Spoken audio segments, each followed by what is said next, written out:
Well, welcome to today's Council on Foreign Relations World Economic Update. I'm Sebastian Malaby here from the Council. With me to discuss the world economy, we have on my left immediately Carmen Reinhart, Professor of International Financial System at the Kennedy School of Government in Harvard University.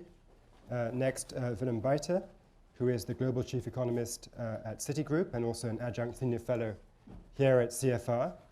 And Joyce Chang, Global Head of Research at JP Morgan Chase and Co. So I'd like to welcome you, welcome the CFR members around the nation who are watching us on live stream. This meeting is sponsored by the Maurice R. Greenberg Center for Geoeconomic Studies. So let's get going. The obvious place to start, and probably in some way to come full circle back to, once we've been around the world, is the US and the Fed meeting just starting today. Maybe I'll pick on Willem first, since he has been on the Monetary Policy Committee of the Central Bank, the UK Central Bank, and ask, there's a sort of balance here between below target inflation and employment that seems to be pretty much full. How would you balance those considerations? Well, I would also look at the third responsibility of the Fed is financial stability, and that is undoubtedly playing a role now. I think the issue is actually quite straightforward, and it's unfortunate that so much attention and effort gets devoted to guessing the next move of the Fed, when it is really, from a fundamental economic perspective, it's a matter of almost no significance. Now, they either move tomorrow 25 basis points and talk dovishly to keep the consensus, or they don't move tomorrow, in which case they talk more hawkishly to keep the consensus. We all know that rates are going to go up only very slowly when they do, and not to a very high level before they have to be cut again. And so it really is only of interest to people that have large positions riding on it. But it is really not a first-order economic event. And at the moment, I think, since the world is such an ugly place, especially if we look at China and emerging markets generally, I would keep my powder dry and not do anything. But that is really a de minimis decision. Okay, well, we'll get to China in a second. But Carmen, would you agree that financial market considerations play in? How concerned would you be about? Complacency seems to have been somewhat disrupted in the last couple of months. I think when the Fed first started talking about the normalization process about more than 2 years ago, domestic considerations were the sole factor. I think, given as, and I agree very much with what Willem said, given that domestic considerations are not really one-sided or quite tame relative to the international, I think that will weigh in. Having said that, let me add another factor. I think the Fed has just been nervous at the zero bound. So even 25 basis points above zero is at this stage, I think, seen as a step in the right direction. My own view is that the critical factor, which Willem mentioned, is gradualism. That if it does it this week, or if it does it at the end of the year, that it is seen as not really the beginning of a series of sequential steps, but just really as, in essence, moving off the zero bound. But does 25 basis points off the zero bound make any difference at all? It's meaningful if it's part of a series, but one hike by itself, what difference? I think operationally, there is, some elements of more standard policy when you're not in zero, and certainly when you're not in negative territory, as some of the European central banks have been courting. Well, as I think both of you are saying, a big factor in this calculation is how worried to be about the global picture, and that starts with China. So I want to come to Joyce, and particularly, there's lots of pieces of the China puzzle, which we can get into. But the thing that makes people worry that it could be acute and not sort of something chronic is this capital outflow story. When you see this country which has had enormous accumulation of reserves, suddenly losing them, and then people talking about reserves being already illiquid and pre-committed, it's a huge turnaround in a short space of time. So how do you read those capital account flows in China? We think that capital outflows in China in the month of August actually hit a record level, around 130 billion in outflows. And so I think you had concerns move from the slowdown, the equity market sell-off, the devaluation, and now looking at the capital outflows overall. A lot of that is corporates unwinding the position, and some of this is deleveraging that the government wanted to see. But I do think that there's still further for that to go. In the overall backdrop, I think the China story has become much more significant than what the Fed does later this week.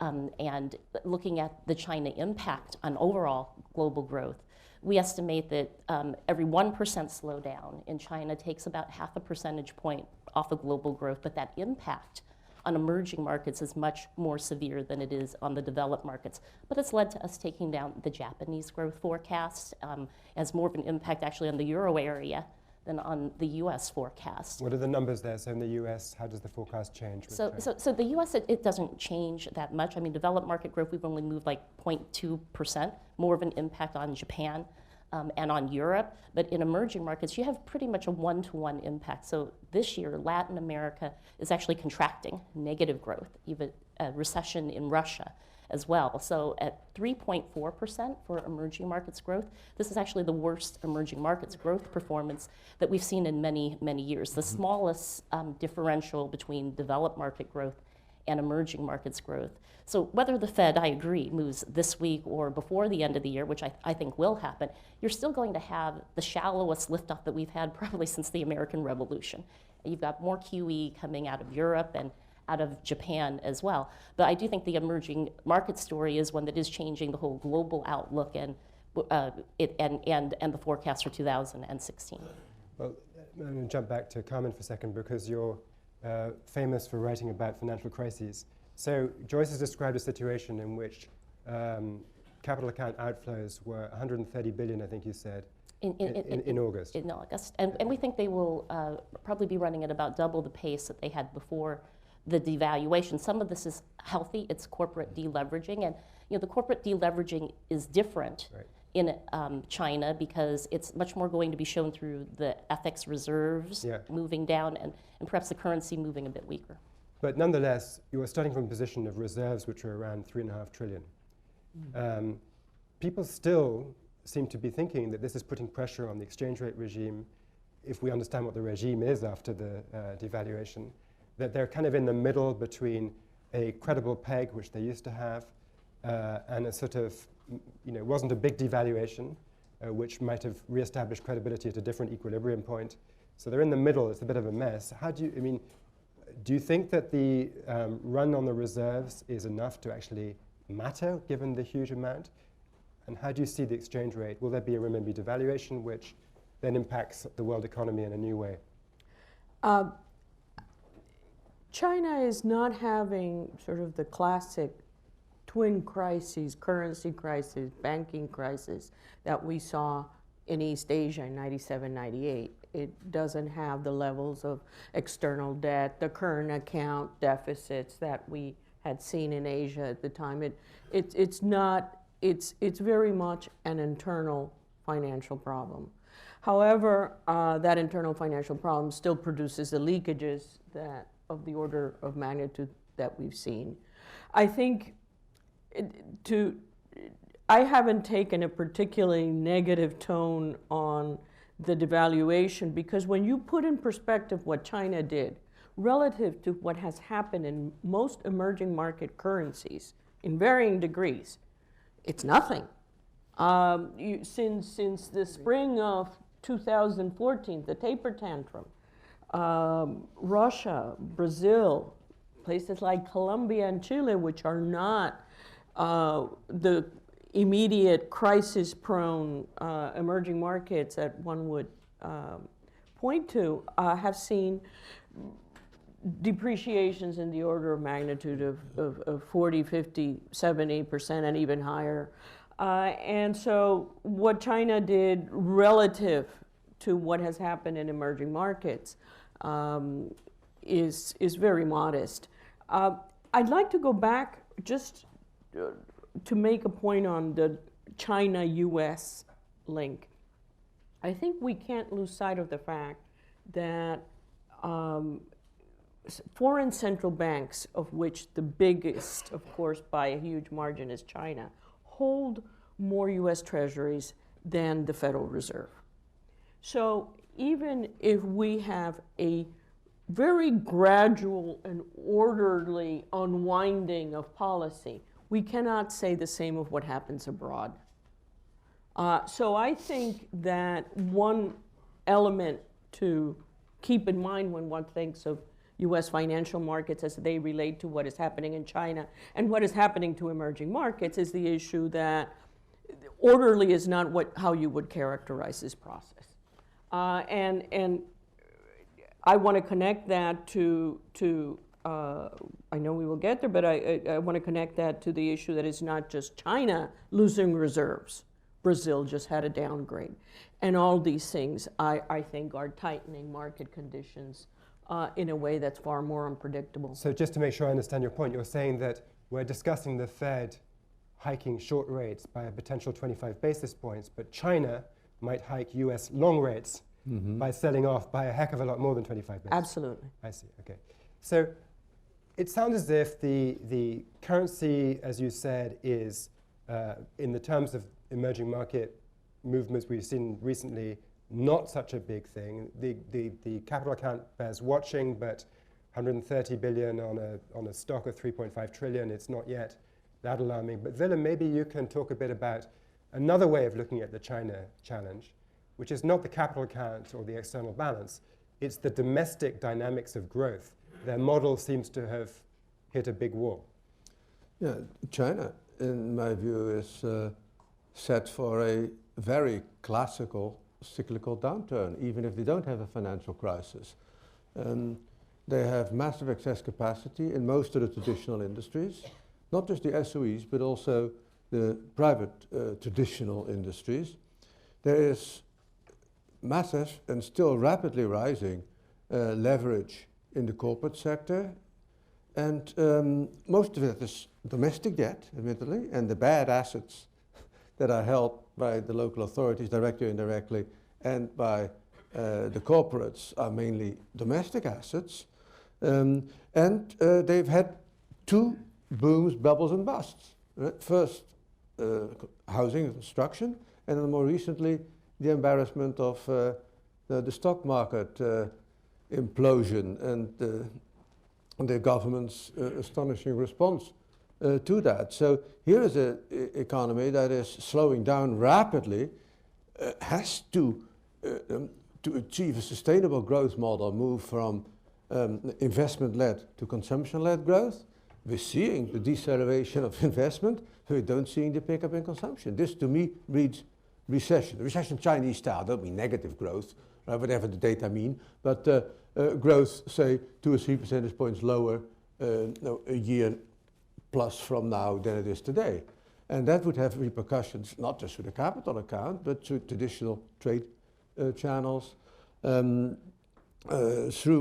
Indeed, it would have effect through the capital account, because there's no doubt that the weakening of China through commodity prices would cause currencies, never mind the renminbi, but currencies of emerging markets outside China to weaken further.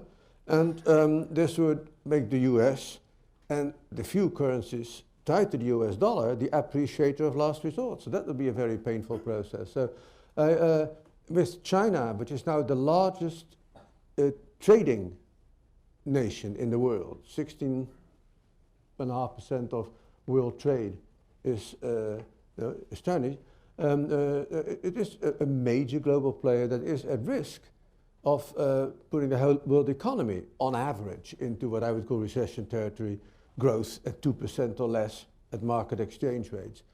And that doesn't mean that every country, even the US, goes into recession, but you can knock easily, 0.2, 0.3, depending on how pessimistic you are, 0.4% growth off the growth in advanced economies, while emerging markets as a whole would lose very seriously. So a recession made in China would spill over through emerging markets and affect advanced economies in a more muted way, but still in a way that will not be welcome. But Willem, isn't it, I mean, to describe this as a classic cyclical downturn strikes me as not saying quite enough.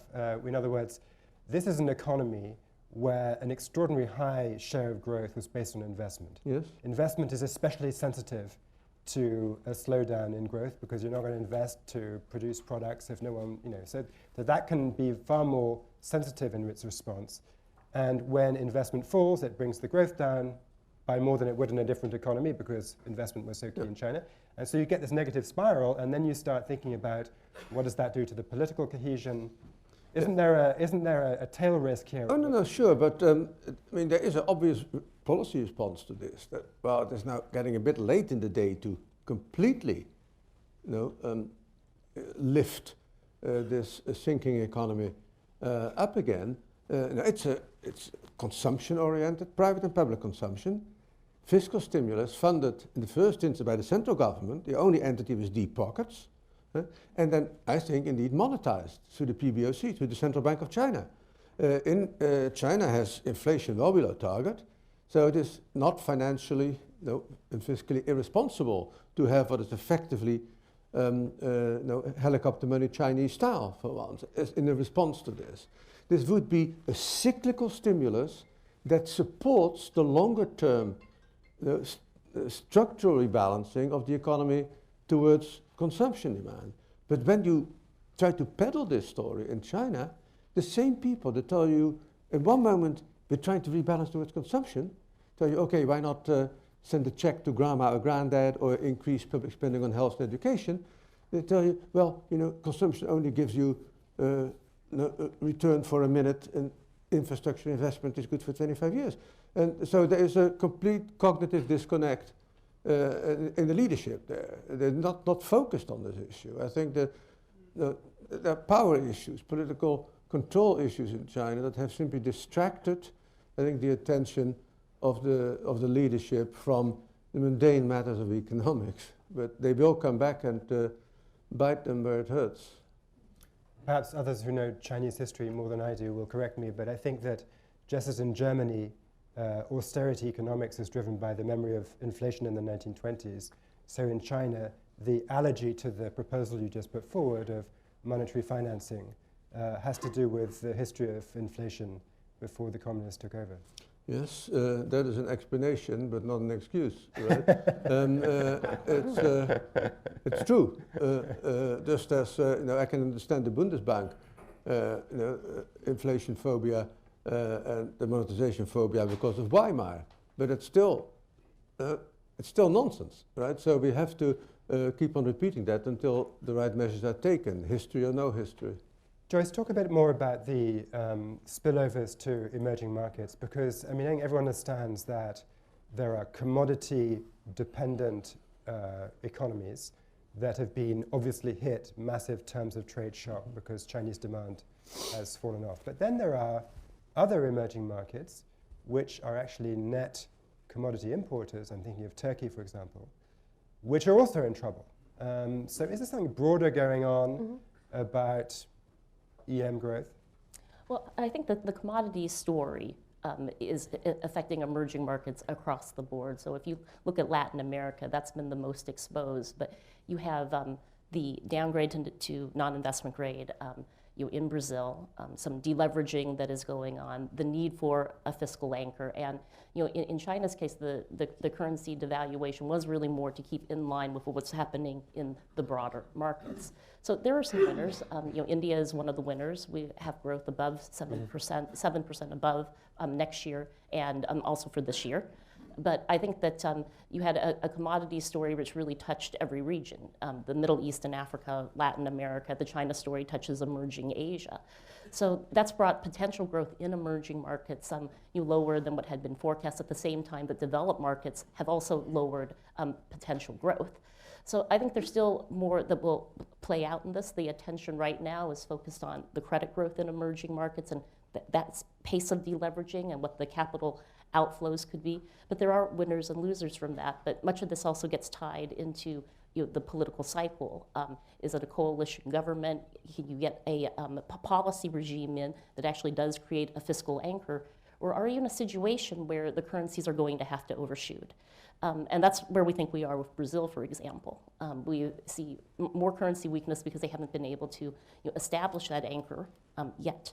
Mm-hmm. So I think China in many ways has had to catch up. That was what the move was meant to be. It's still very small, as Carmen mentioned, in the scheme of things, but we see overall that emerging markets currencies will go weaker, like probably another 3 to 4% between now and the end of the year overall. And we still see more downside risks to the growth, even at only 3.5% growth in emerging markets. So that's very different from the emerging market story we had been talking about right after the global financial crisis, where that really had been providing the marginal growth and lift to growth. And QE hasn't resulted in the growth story yet turning around. Do you want to add to that? So let me also backtrack a bit and put some of the longer cycle complementing what Joyce just said. Emerging markets as a whole were in very solid condition. They had delevered, they had all kinds of crises in the 1990s and the early 2000s, and they were lean and mean at the time of the global financial crisis, which helped them, unlike the 1930s, withstand the shock to the advanced economies.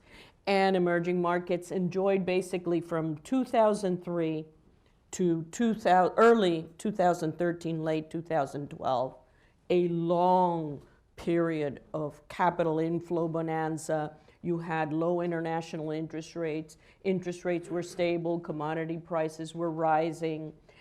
China was growing exceptionally fast, creating new markets for their exports. So this was really a 10-year cycle in which also, especially if you look at crisis-prone Latin America, was exceptionally noted for lack of financial crises. Now, all those factors are unwinding now, but what happens typically during these bonanza periods, during these periods of rapid capital inflows, is they had their own credit bubbles, they had their own property bubbles, they had their own currency overvaluation problems.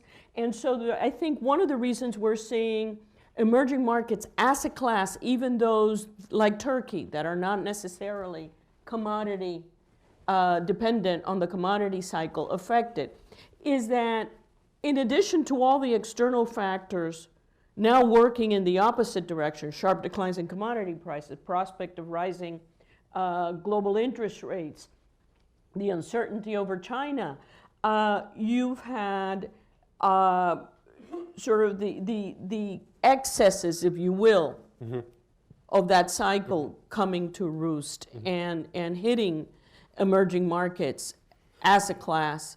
And I think that downturn could easily translate to localized banking crises and worse. It's very interesting, yeah. Just on Turkey, it may look like a commodity importer, but it's a commodity exporter once removed, right? It is the big beneficiary on the capital account of capital inflows from the Middle East when oil prices are high. So that's gone off. It's equivalent to the import bill going up in terms of the balance of payments. And then there's also, I think, the general commodity price problem is compounded by country-specific, but simultaneous flare-ups in a number of key emerging markets. Brazil, big political crisis. Turkey, not too healthy. and Russia has a small problem with Ukraine. So this is, so there are all these idiosyncratic factors coming on out of the blue, really, at the same time that we have this global unifying theme of slowdown in China and weak commodity prices. Sorry. I'm wondering, and this is perhaps a little bit of a stretch, but as I listen to both of you, I'm thinking that the good times of capital inflows and easy credit lead not merely to financial excess of the type you're talking about, but kind of hubris. There's a sort of mental excess which may show up in an invasion of Ukraine, or it may show up in corruption, as in the Brazilian Petrobras scandal, or Malaysia has a big scandal as well. So, you know, the excess can be more than merely credit. Well, let me add that almost a routine part of banking crises. Banking crises often occur at the end of these credit booms, but a routine part is also corruption. Right. So, you know, to what extent one can systematically say this is really part or an outgrowth of the capital flow cycle, I don't know. But it's certainly, in the past, the two things have often traveled hand in hand. I think I would add that one of the things that's also hitting emerging markets across the board is that for many years, and this goes back to China, is for many years we lived under the large, what now obviously is a mistaken belief that growth in China was something quite precise, that you know, you could talk about a cycle slowing down from 7% to 6.8% and actually hit it, which would be nothing less than miraculous if one looks at historical cycles, which are not only much larger than that, but very imprecise. And I think that uncertainty is really impacting emerging markets across the board, whether this is permanent or whether it's more transitory, and how big. So I can now announce that I've just won a bet with a friend of mine who said it would be impossible to conduct a 25-minute discussion about the world economy without mentioning the words Eurozone or Greece. But having won the bet, I am now going to just quickly raise that before coming to the members for questions. Maybe I'll throw this one at Willem, perhaps. You know, A, is the Eurozone crisis sort of quiet durably? And B, does migration and that stuff change the picture in any sense?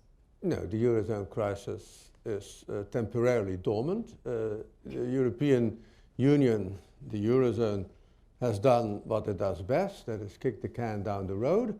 With a bit of luck, we'll get to the first, we get a Greek government, we get to the first review, and they won't blatantly fail.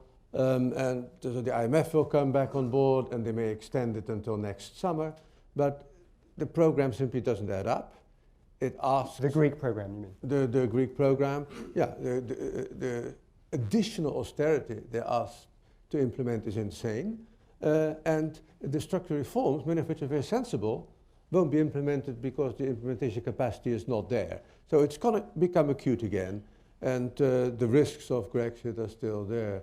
For the rest, yeah, I think that the Eurozone, the EU, I say, politically is under greater stress now than at any time since the coal and steel community was put together in 1951, which I don't quite remember because I was 2 years old, but we have the material risk of Brexit, the British exit from the EU, when the referendum is held, probably sometime later in 2016. And then this refugee crisis has put at risk the other sort of almost defining element of the European Union, although only 26 out of 28 countries participate in it, the Schengen zone, the free, passportless, borderless movement of people through the European Union. That's gone now, and the granddaddy, or grandmother, I should say, of that scheme, Germany, has also suspended it now.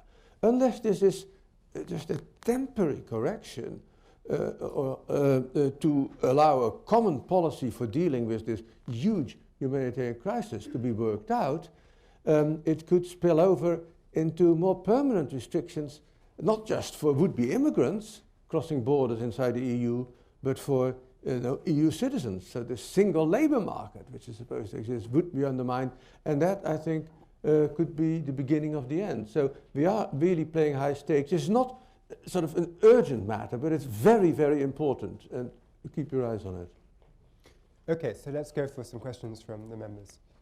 Henny, wait for the microphone, please.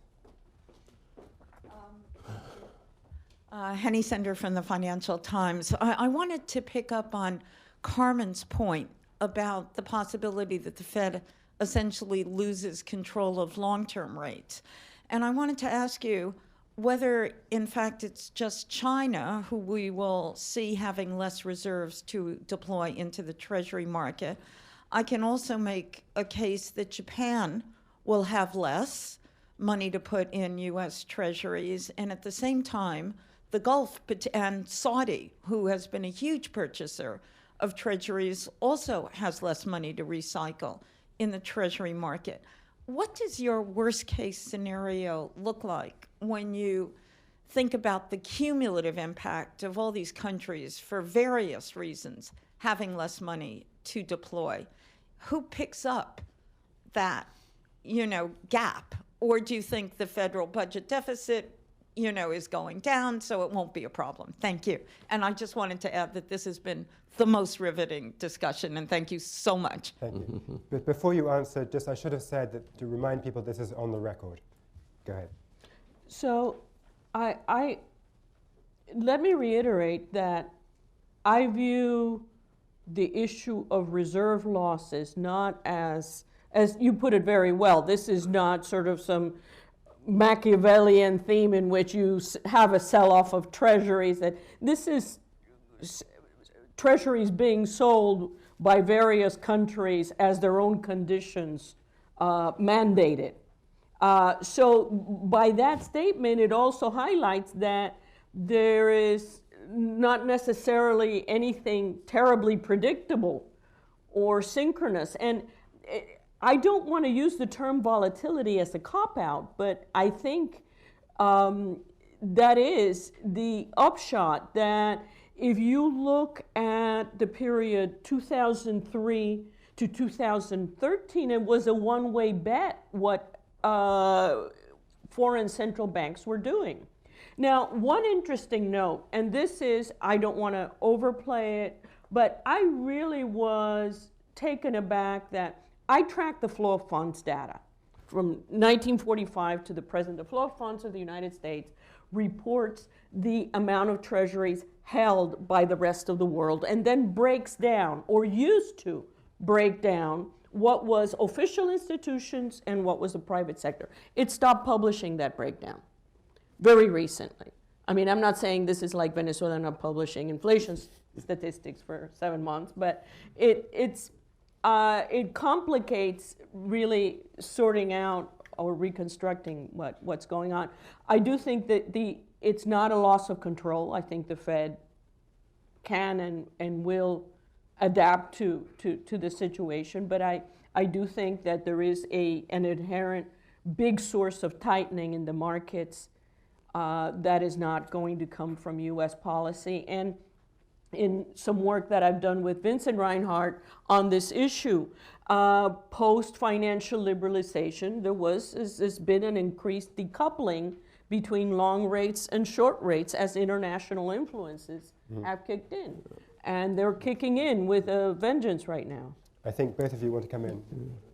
Joyce first. Well, first of all, 80% of foreign FX reserves being in emerging markets had become excessive. So a lot of the foreign exchange reserves in emerging markets in China really need to hold $3.5 trillion in foreign exchange reserves. But the other point I would just add in on the demand for U.S. Treasuries is that now you've gone to having negative interest rates in certain parts of the world. And if you look at our overall government bond index, about 10% of it is at a negative yield. So we've actually seen that even though you've seen the reserves come down, which I think in many cases had become too excessive, we actually saw in August that there were inflows going into treasuries as you had more global stress, flight to quality trade, but also with negative yields in some parts of the world, you've seen that the demand for treasuries has actually, remained very robust just because the return itself is still attractive compared to some of the other asset classes if you're worried that the risk premiums are not being priced properly. So I do think that some of this money does get recycled as well. The EMFX reserves had been something that it is very different this time compared to other emerging markets downturns. So we're seeing an emerging markets adjustment that's more being adjusted by the currencies. That you have the reserve cushion, which is allowing you to smooth out some of the market liquidity.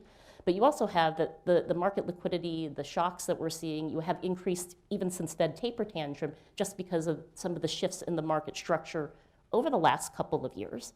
More algorithm trading, more volatility because the broker-dealer community isn't providing as much liquidity as they used to be able to. Yeah, I'm really not worried about reserve losses in EMs unless an unsustainable exchange rate is being defended with these reserves. That ends in tears. The great thing is countries don't sell US treasuries, right? When reserves go down, the central bank sells them. They may be selling them because private agents at home are buying them. Yeah. So I'm really, and at the moment I think that the global private demand for US treasuries is probably more than making up for the desire or the need, in some cases in China, for official holders to get rid of it. So yes, it can happen, sure. No, the Fed can only pick one point on the yield curve, not the whole yield curve. It can try to guide by making commitments, which won't be believed, to the future path of interest rates, but that's all it can do. And it's certainly possible that if China were to go in a deep slump, right, and financial stress arises, that in order to sort of, what do you call it, circle the wagons, right, Chinese private and public holders of US treasuries would try to sell them to get liquid funds and build up the domestic balance sheet. So that could have exactly the effect, but that would be in response to a systemic crisis, where it need not even be associated with losses of reserves. It's a total demand, domestic as well in the US, and foreign, private and public for US treasuries. And I see no shortage of that at the moment. I think part of what you're saying is that if you think about China, the reason for the accumulation of official reserves was partly that private Chinese they couldn't hold it. Couldn't hold foreign assets, and so the government held it all. And if you had a flip where the capital account is more porous, then it could adjust. Sorry, okay. Exactly. Carter Bales from New World Capital Group. I wanted to ask a question about the global profit pool as a percentage of global GDP. There's a report that McKinsey's Global Institute has just published that basically says that it's been operating at about twice the percentage of global GDP in recent years compared to historical rates. And that what's actually happening is a real step up in head-to-head competition in the corporate world, which is perhaps benefiting customers, transferring value to customers, but impairing the ability to invest. And that it's likely to drop back to historical levels, namely about the half the current level, and that would have a major effect on the intermediate term growth outlook. What's your perspective on that? So you're saying the share of profits in GDP would fall Yes. by half back to its old I don't believe it. Okay. Well, I suggest you read the report. I've read the report. Oh, good. It's singularly unconvincing. It forgets that Singularly? what it does is, the share of profits generally, it just looks at corporate profits actually, which is only a very small part of capital income. The share of capital income in GDP globally, and indeed in the US, is probably still rising because the share of labor is going down. That's, in some sense, end of story. How this is distributed among different corporates, right? Whether you have lots of competitive corporations getting a bit each, or a few large monsters with huge margins getting a lot each, is a second order issue. I think the undermining of the share of labor because of technical change, and now not so much because of globalization, because that's going to reverse to a certain extent, but certainly labor-saving technical change is probably going to go on. So I do agree there may well be more acute competition for the incumbents, but that's totally unconnected with the share of capital in GDP, which is likely to go up. And as Labour's share of GDP continues to decline or stagnate, we'll get Big political issue. populist policies. We will see more of that on left and right. Let's go over there. Eric Stein from Eaton Vance. Question for Joyce. I guess, with all the stress on emerging market countries, they can kind of respond in a good way and do reforms, or in a not as good way.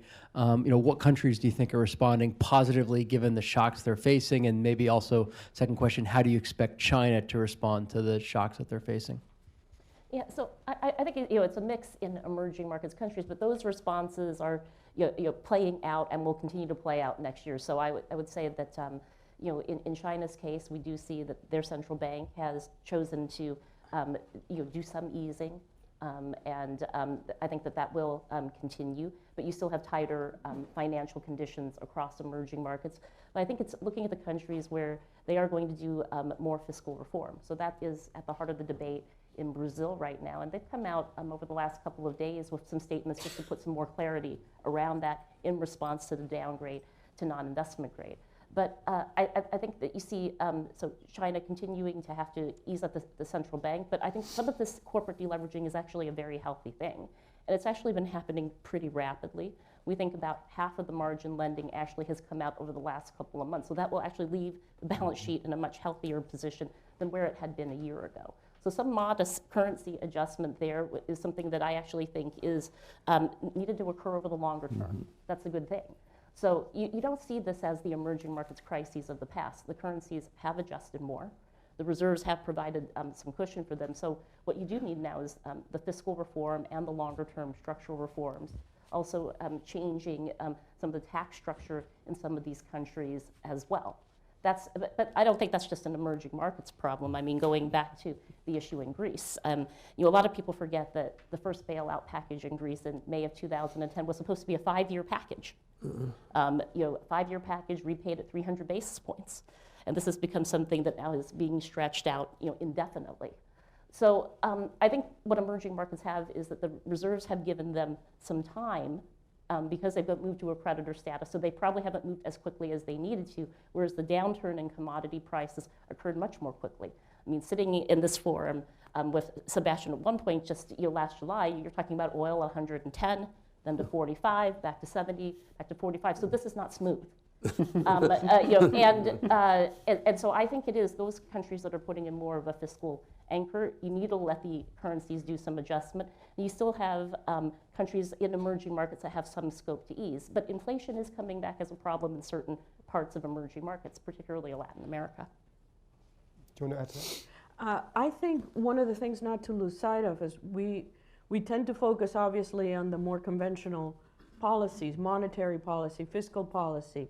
But I think also one of the things that happened, well, it had been the case for China for a long, long time, but it happened also to other emerging markets post the crisis of 1990s. Is they looked inward for financing. So a lot of the debt is a higher share of the debt is domestic than it was before, which also provides more policy options to deal with the current problems. And let me highlight one important one. One of the things we can't lose sight of is one of the ways that China is dealing with the excesses left over by the property boom and the states, the role of the provinces, rather, I misspoke. The role of the provinces is by restructuring internal debts. There's a lot of consolidation of what were high-yield, short-term debts that were actually financing investment projects and properties. Some of that debt, very low quality. Some of that debt is being written off, but others is being consolidated into an internal market. That's actually a very positive thing. But it's, of course, I would highlight that it's also something that takes time, which would argue for slower recovery. I wouldn't be too positive about that. It clearly is better for basically bankrupt local authorities to owe long-term lower interest rate debt than short-term higher interest rate debt. But at some point, you're going to actually have to restructure the stuff. And unless these governments get additional sources, the local authority, of recurrent revenues, property tax is the obvious example, I think that they will not be able to manage even the new consolidated debt, and it will have to at some point be written down. And China isn't there yet. Now, my understanding is that there is some of the worst debts are being written down. That's my understanding. Whether the initial write-off is going to be sufficient, that probably not, because usually the historic experience is you seldom get the first haircut right. It takes actually more often than not more than one to get it right. But I think the direction of consolidation of internal debt is kind of critical when you have that much of it. But the big picture question, answer to the question is, I think, listening to you all, is that whereas in the past you had emerging market crises with fixed exchange rates which were disastrous, now they're flexible. Whereas in the past you had emerging market crises with enormous foreign currency debt, now a lot of it is domestic, and you have the resources to absorb that and write it off and manage it internally. So it's not a cakewalk, but it's a heck of a lot better than... Remember, the US had a floating exchange rate and no foreign exchange reserve constraints because you have this world's single global currency. And it had a massive financial crisis not that long ago. So you can still do it if you want to, if you want to make a mess of it. It's not impossible. Let's have another Japan. Yeah, absolutely, same thing. Yeah. Yeah. Let's go over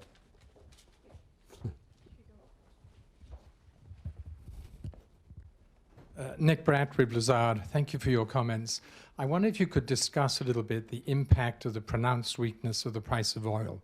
Obviously, there are winners and losers.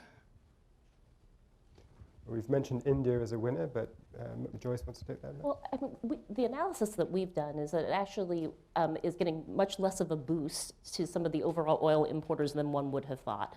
And so I remember having this debate internally at JP Morgan, how much of a benefit will the US economy get from lower commodity prices? So there's been a consumer benefit at the gas pump, but there's been much less of a benefit than one would have thought, just because the share of energy had kept on coming down. And then you've had the dollar strengthening at the same time if you look at the overall trade in the US. So I think there's probably been less of a boost in the US than one would have thought. But even in the emerging markets countries, I mean, you've had that these moves have occurred so rapidly that the question now is, where are many of these countries really budgeting the price of oil going forward? And what is sort of the break even for them as far as looking at the fiscal accounts? So we've seen some countries that had been budgeting oil at $100 in their budget. Some Middle Eastern countries, concerns that Russia had been doing that. And in emerging markets countries, some of the countries where, like Venezuela, where 90% or more of their export earnings are from oil, they are the most dramatically impacted. So I think the question is, where are oil prices going to settle from here? I mean, and the forecasts have, we have a forecast that's in the low 50s at this point in the stage. We're now looking at the rest of the commodity cycle. That is the risk premium now getting priced properly for the energy markets, but in precious metals, some of the commodities that really are very tied to China, like iron ore, is there more of an adjustment that still needs to occur as far as making those market adjustments? One thing I'd be curious about is we haven't mentioned Russia.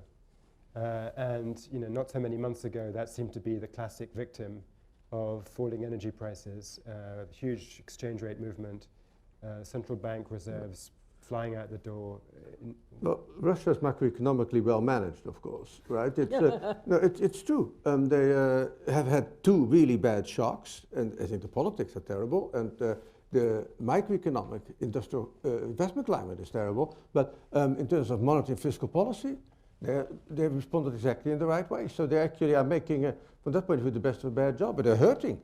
If your main export is oil and gas, and the price has halved, more than halved compared to a year and a half ago, you will hurt, yes. But I think it really is, again, I would say this is a first order issue. The oil price decline itself is redistributional, right? And clearly if you're an oil exporter, net exporter, you hurt. If an importer, you gain. It should roughly, in terms of consumption effects, wash out. If it's very sharp, it can be disruptive. If you haven't budgeted for it, it can be very disruptive. So sharp swings are painful, but that is simply because the losers will, in the short run, be worse affected than the gainers. On the investment side, yes, if you're producing oil, especially if you're a high-cost producer, you're out of luck. But all these industries, in the US, 98% of GDP, that use oil and gas as an input rather than producing it, are benefiting. So I really think this is, the original oil price decline was of course the result of a positive shock, that is the increase in supply of oil due to the arrival of shale gas and tight oil.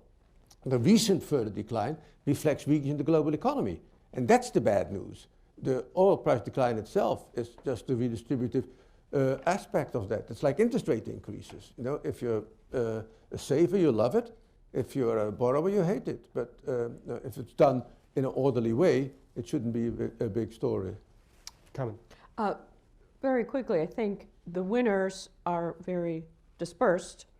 The losers are very concentrated. I'd like to focus on some of the more marginal cases, because I do think that we are in the kind of environment that produces more defaults. Mm-hmm. It is bordering on the miraculous that Venezuela actually hasn't defaulted on external debt as it has already defaulted on internal debt. Now, there is one question that I don't want to sidetrack from the issue, but one question that I'd like to put on the table. There is also been a lot of financing to emerging markets like Venezuela and Ecuador from China. From China, yeah. And so it is questionable. I do hear that many of those loans already are in arrears, whether this is already happening. But I think also countries like Nigeria, which, you know, are much more precarious situation, are among where you start really looking for signs of renewed stress and signs, not that we're back in the 1980s, but that the odds of real significant economic problems, despite very low levels of debt, may start emerging. Another question, yes.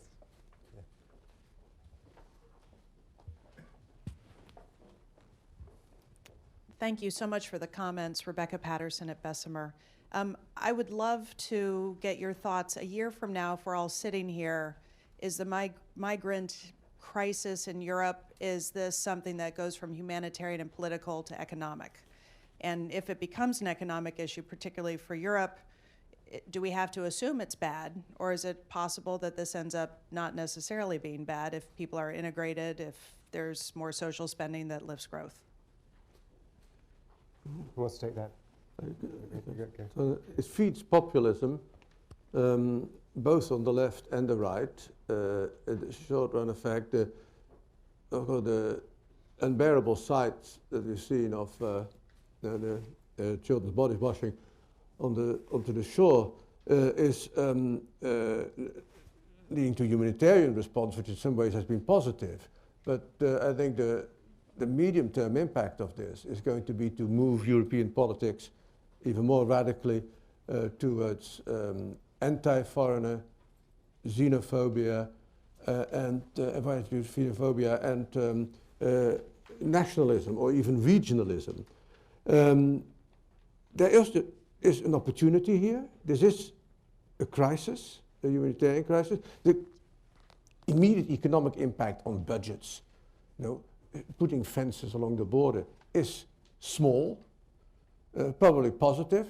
If they spend more, it's Keynesian stimulus, but small. But if they can reach an agreement, it could strengthen Europe.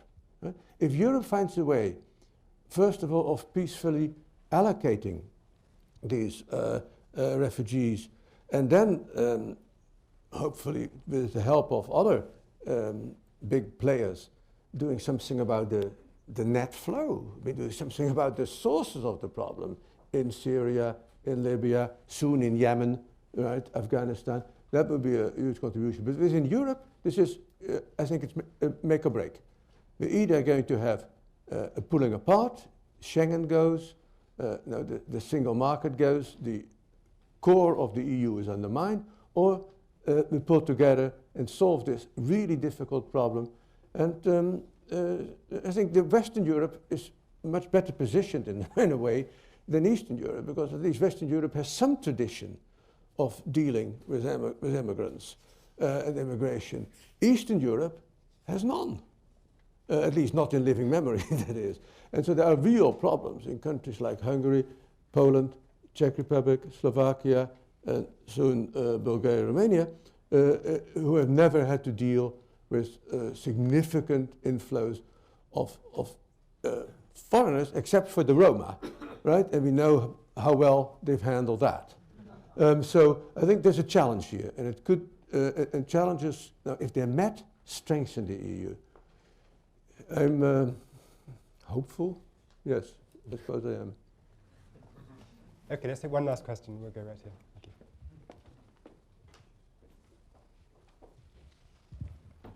Bhakti Merchandani, 1 William Street. Thanks very much for an enlightening discussion. As financing transitions from bank loans to the capital markets, often through alternative investment vehicles, and as financial intermediation broadly transitions from the financial sector to technology, what are the implications for global growth and stability? Gosh, well, with a couple of minutes, we've got a small thing on the table. Maybe Carmen would like to have a crack at that. The financial deepening, the shifting of intermediation onto internet platforms. Does this make, this time it's not different? It's really, I mean, it's really hard to say. Financial intermediation, by definition, keeps, remorphing.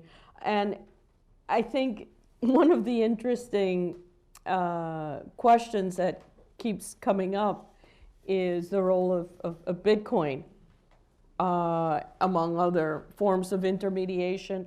And,